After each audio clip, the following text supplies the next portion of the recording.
قبائلی علاقوں کو دیا گیا استثناء تھا، وہ قبائلی علاقے تو ضم ہو چکے ہیں، ان پر اس کا اطلاق کیسے اب ہو رہا ہے؟ وہ تو صوبے میں ضم ہو چکے ہیں. یہ تو اس فارمولے کا اطلاق میں سمجھایا، میں گائیڈنس دینا چاہ رہا ہوں کہ اب تو وہ ضم ہو چکے ہیں، اب تو وہ مخصوص ایسا کوئی علاقہ باقی نہیں ہے، اس پہ صوبائی قوانین کا اطلاق ہوتا ہے. اس میں ہم کیسے پھر جسٹیفائی کریں گے کہ تو استثناء 2047 تک؟ دیکھیں نیشنل پالیسی بنی، ہم نے جو ہے 25ویں آئینی ترمیم کے نیچے فاٹا کو مرج کیا، ایف سی آر کو ختم کیا. فاٹا جو ہے فاٹا سے پہلے مرج ہو چکا ہے. جو ہمارے ملاکنڈ ریجن ہیں، ملاکنڈ ریجن میں جتنے بھی اضلاع ہیں وہ فاٹا سے پہلے، وہاں پر بھی جو ہے وہ ٹیکس فری زون ہے. نان کسٹم پیڈ گاڑیاں بھی چلتی ہیں وہاں پر، جو ہے آپ ٹیکس بھی نہیں دیتے. ابھی مرج اضلاع جو ہیں اس کے ساتھ شامل ہوئے ہیں، خیبر پختونخوا کے ساتھ، تو یہاں پر بھی نہیں ہے. یہ دونوں جو ہے ٹیکس ایگزمپٹڈ نیشنل پالیسی کے تحت اسپیشل ڈسپینسیشن ہے. اسپیشل ان کو جو ہے یہ ملی ہے. ابھی ایک دم سے ایک چیز کے ساتھ آپ نے عوام کو عادی نہیں کیا ہوا، اس پر ڈائریکٹلی آپ اتنا بڑا برڈن ڈالیں گے تو وہ جائیں گے کہاں. اور دوسری بات جو میں کہہ رہا تھا منصور بھائی کو، کہ آپ ہمارے پیسے بھی نہیں دے رہے. مطلب 4758 ارب روپے یہ ہمارا بقایا ہے وفاق، تو ہم ان کو روزگار دیں، یہ پیسے مجھے ملیں گے، میں وہاں پر فیکٹریاں لگاؤں گا، وہاں پر انویسٹرس کو لاؤں گا، وہاں پر جو ہے اکنامک زون ڈیولپ کروں گا، انڈسٹریل انفراسٹرکچر ڈیمز بناؤں گا نئے، تو اس سے جو ہے وہاں پر ہماری عوام کو فائدہ ہوگا. تو پھر اگر ہم ان پر سختیاں بھی لائیں گے تو ٹھیک ہے. اچھا بار بار تیرا کا مسئلہ آتا ہے کہ تیرا میں پوسٹ کی کاشت ہے، تیرا میں پوسٹ کی کاشت ہے. بلکہ D G I S P R کی پریس کانفرنس میں جاوید نے سوال کیا کہ جناب آپ کو تو پتہ ہے زمین کس نے، تو جواب آیا کہ میں کو پٹواری ہوں، جا کے دیکھیں. اچھا بہت سارے لوگوں نے یہ سمجھا اور یہ اس طرح کی تاثر یہ آیا، وہ زمین والا کہہ رہا تھا کہ نہیں وہ دوسرا نہیں کہ زمینوں پہ، جن زمینوں پہ نہیں، پٹواری کون سا والا کہہ رہا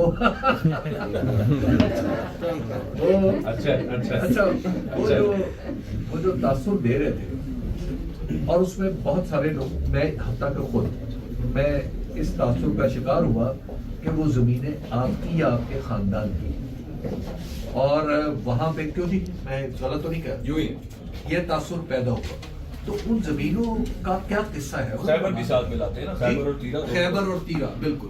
اب وہ جب خیبر کا نام آتا ہے تو آپ کا نام خود بخود آ جاتا ہے. اچھا 12,000 ایکڑ کا آفیشلی بانکوٹ کیا گیا. نہیں وہ ایسے کب تک آ رہے ہیں. اچھا تیران میرا جو ہے ہمارے خاندان کا مطلب ہماری جو فاٹا کی زمینیں ہیں، جو مرج اضلاع کی زمینیں ہیں، وہ تپوں میں آپ خاندان ہوتا ہے، خاندان کے اوپر ایک چیز ہم تپا اسے بولتے ہیں، جس میں مختلف قسم کے خاندان آتے ہیں. مطلب ان میں بھی ابھی تک تقسیم نہیں ہوا. تو میرا ذاتی تو چھوڑے، اگر ان میں تقسیم ہوگا تو میرا 3.5 مرلے یا 4 مرلے زمین وہاں رہے گی.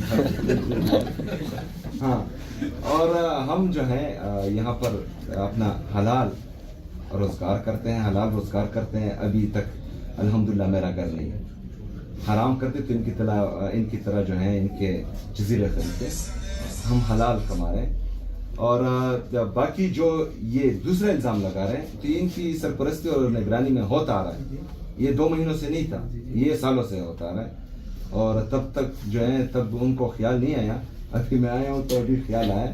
بہرحال یہاں پر عمران خان صاحب ایک ٹرائی کر چکے تھے زعفران کی، تو وہ انہوں نے فلاپ کر دی. اچھا آفریدی صاحب، ایک جو پرابلم گراؤنڈ پہ تحریک انصاف کے اس وقت رہے ہیں، جس طرح پی ڈی ایم بنی تو مخالف خیال جماعتیں بھی اکٹھی ہوئیں. ایک مثال اس کی مولانا فضل الرحمان ہے. خان صاحب کا بار بار آپ پیغام سنتے رہے جی، خاص کر سی ایم جو پچھلے گنڈا پور صاحب تھے، کہ وہ اپنے حلقے کی پالیٹکس سے نکلیں اور نیشنل پالیٹکس کے اوپر آئیں، جس کا مقصد یہ تھا کہ مولانا صاحب کے ساتھ الائنس بنایا جائے. آپ نے جرگے کے لیے ان کو فون کیا یا باقی آپ کا ان سے رابطہ ہوا؟ مولانا صاحب ہوں یا باقی جو اپوزیشن جو آپ کی ہم خیال نہیں ہے، جس طرح اچکزئی صاحب ہیں یا علامہ راجہ ناصر عباس ہیں، تحریک انصاف ان کو اکٹھا نہیں کر پا رہی، حالانکہ ان کے بھی گورنمنٹ کے ساتھ وہ نہیں بیٹھے ہوئے. تو کیا یہ تحریک انصاف کی ناکامی ہے؟ جس طرح پی ڈی ایم آپ کے خلاف اکٹھی ہوگی، آپ کی گورنمنٹ گرانے میں کامیاب ہوئی، آپ اس طرح کا پولیٹیکل الائنس ابھی تک نہیں بنا پائے جس میں سمجھا جائے کہ پوری اپوزیشن ہے، کراس دی بورڈ ہے، بلا تفریق ہے. دیکھیں ہماری گورنمنٹ اب انہوں نے نہیں گرائی اور نہ یہ گرا سکتے تھے. جنہوں نے گرائی وہ پوری دنیا جانتی ہے. اور ابھی جو ہے آپ 1 लाख लीड लेकर हमारे यहाँ से जीते। ये तो अभी अकरम साहब ने सबसे ज्यादा एनालिसिस किया है मेरे हल्के का। 70,000 से मैं जीता हूँ। हाँ, ये सबसे ज्यादा ये जानते हैं, उन्होंने पूरा एनालिसिस किया है जब मेरे आप हल्के इस का। मैंडेट की हिफाजत नहीं कर पाएंगे और इलेक्शन कमीशन जो है सोता रहेगा इस चीज़ पर, तो वो फिर आप नहीं कर सकते, पहली बात। दूसरी बात के जो कानूनी तौर पर हुकूमत हो उसको गिराया जाता है, ये तो कानूनी है ही नहीं, इलीगल गवर्नमेंट है, तो इसको मौलाना साहब के ऊपर फजल रहमान साहब मौलाना साहब के वो तहरीक तहफ़्फ़ुज़ आईन पाकिस्तान उनके साथ राब्ते में हैं और इंशाल्लाह उम्मीद है कि कोई पेशरफ्त होगी उसमें इंशाल्लाह। जब आपकी जमात के ऊपर एक और इल्ज़ाम लगाता है जो आपके मुखालफिन लगाते हैं, वो है कि आपका टीटीपी के हवाले से, दहशत गर्दों के हवाले से सॉफ्ट कॉर्नर है। सबसे पहले तो ये बताइए कि आप तहरीक तालिबान पाकिस्तान को एक दहशत गर्द तंजीम तस्वुर करते हैं? 100% करते हैं। तो लेकिन आप चाहते हैं कि अगर कोई भी मामला हल करना है तो मुज़ाकरात इनसे होने चाहिए, इनके अगेंस्ट किसी किस्म का कोई ऑपरेशन नहीं होना चाहिए, क्या ऐसा ही? देखें, ऑपरेशन के कई अकसाम होते हैं। जो मिलिट्री ऑपरेशन ये अनाउंस करते हैं वहाँ पर इमरजेंसी लग जाती है, फिर ये इंसान और जानवर में फ़र्क नहीं करता। वहाँ पर जो बंदा रास्ते में आता है वो चाहे अच्छा हो चाहे बुरा हो, इससे दहशतगर्दी बढ़ती है, क्योंकि वो बदले की आग में फिर जो है हुकूमत को भी निशाना बनाता है और इनको भी निशाना बनाता है। ये मिलिट्री ऑपरेशन में ड्रोन्स करते हैं। ड्रोन ये नहीं देखता कि नीचे जो है कौन है, साथ में कौन है, और वहाँ पर खुले अभी 21 बंदे, मासूम बंदे एक ड्रोन में शहीद हो जाते हैं, लेकिन इनसे ऑफिशियली जो है वो माजरत भी नहीं हो पाती कि हमारी कौम से करें, गलती हो गई, माफ़ी मांगे, तो फिर लोग और गुस्सा हो जाते हैं, फिर दहशतगर्दी मज़ीद बढ़ती है। इसके लिए जो है प्लान हम ये बार बार कह रहे हैं कि हमें बिठाएं, ताकि मुश्तरका एक प्लान हो, फिर आप पर उंगली नहीं उठेगी, हम सब पर उठेगी कि आप सब ने जो है मुश्तरका प्लान बनाया था, हमारा तो इसमें काम नहीं था। बहरहाल वो जब हम बैठेंगे तो बाकी चीज़ें वो वहाँ पर मीडिया पर नहीं बता सकते या जो है खुले नहीं बता सकते, लेकिन एक प्लान बन सकता है इनको ख़त्म करने के लिए। लेकिन ये सीरियस ही नहीं है, मतलब ये सिर्फ और सिर्फ जो है पाकिस्तान तहरीक इंसाफ और इमरान खान को ख़त्म करने में, इनका मकसद दहशतगर्दी खत्मा नहीं है। टीटीपी का एक मौक़िफ़ ये है कि जी हम आईन पाकिस्तान को नहीं मानते, हम इस्लामी जमहूरिया पाकिस्तान को नहीं मानते, और यहाँ पे शरीयत का लॉ जो है वो देखिए, खान साहब इमरान खान ने कभी टीटीपी की बात नहीं की। उनके आप सारे बयान देख लें, जेल में मेरे सामने जो उन्होंने दिए, 3 फरीक कहते हैं इसमें। कहते हैं अफगान हुकूमत से बात करो कि सूबाई हुकूमत है वो इसमें इन्वॉल्व हो, वफाक उसके साथ इन्वॉल्व हो, और जो कबायली हमारे माहिदीन है वो इन्वॉल्व हो। वो इनके दरमियान मुकालमे की बात करती है। टीटीपी के साथ मुकालमे की बात कब की है खान साहब? मेरा सवाल कंप्लीट नहीं हुआ था, वो ये था कि टीटीपी का ये कहना है, आप इनमें से किसी एक शर्त के ऊपर भी उनको स्पेस देने के लिए तैयार नहीं, क्या आपकी पोजीशन ये है? देखें, टीटीपी के अलावा जिसने सारी उम्र जो है बंदूक भी ना उठाया हो, वो मेरे मुल्क का ही नहीं मानेगा। वो अगर हमारे मुल्क का झंडे की हुर्मती करेगा, अगर वो मेरी कौमी तराने की हुर्मती करेगा, उससे मैं कोई बात नहीं करूँगा। और जो इन पर आएगा, हमारी हकीकी आज़ादी की जद्दोजहद ही यही है कि जो जिनका काम है वो नहीं कर रहे। आपने जो है मुझी का काम कर action in aid of civil power आपने वापस लेना था, वो रुक गया प्लान? नहीं, उस पर काम जारी है। उसमें थोड़ी टेक्निकलिटीज़ हैं, कैबिनेट से पास हो चुका है, लेकिन उसमें जो है तकरीबन 970 दहशतगर्दी कहते हैं कि इनके साथ हैं, तो उनको शिफ्ट करने का मामला जो है वो है, लेकिन उनका डेटा नहीं दे रहे। ये सुप्रीम कोर्ट में आपने उस पर स्टे लिया हुआ था, वो वापस नहीं? ये अगर स्टे वापस लेंगे तो वहाँ पर जो इनके सेंटर्स बने हुए हैं वो सब जेल्स क्लियर हो जाएंगे।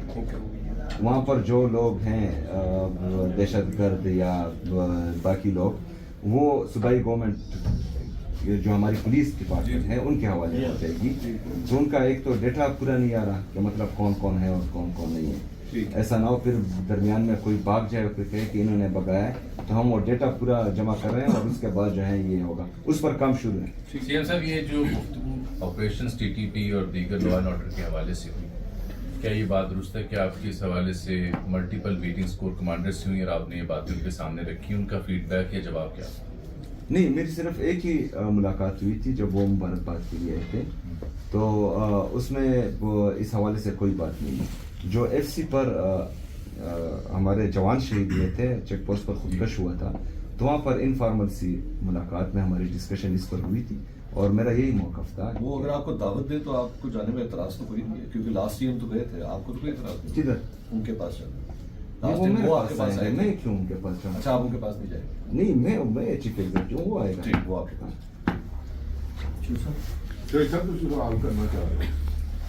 फजल अफरीदी साहब, बात यह है, जो यहाँ दोस्त अब आए हैं, हबीब अकरम हो, आरिफ हमीद भट्टी हो, मंसूर खां को नोटिस से चले जाते हैं, बाकी समीना हो, कईयों को नौकरियों से निकाला गया है, अक्सर बेशतर ने सफ़र किया।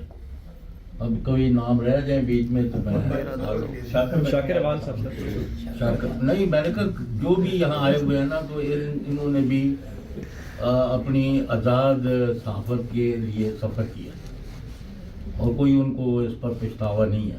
तो नेक्स्ट टाइम जब आप किसी बुलाएं, जैसे आप अपने पार्टी के लोगों के घरों में गए हैं, इनको भी इनकरेज करने की ज़रूरत है। इनको भी आप जाके थोड़ा एक्नॉलेज ही करें कि भाई आपने बहुत, बिल्कुल, आरिफ हमीद भट्टी एक बड़े ओहदे पर थे, इनको फायर किया गया और बाकी भी जो है सफ़र ही कर रहे हैं। तो अभी आपके दौरे के हवाले से लतीफ़ा सुन लें। एक प्रोग्राम में रिपोर्टर जो है वो लिया गया, उसने कहा जी वो जब वो सहेल अफरीदी आए तो उनको 15 बंदों ने रिसीव किया। तो कर लिया। तो थोड़ी देर बाद मैसेज आ गया कि नो चैनल टू रन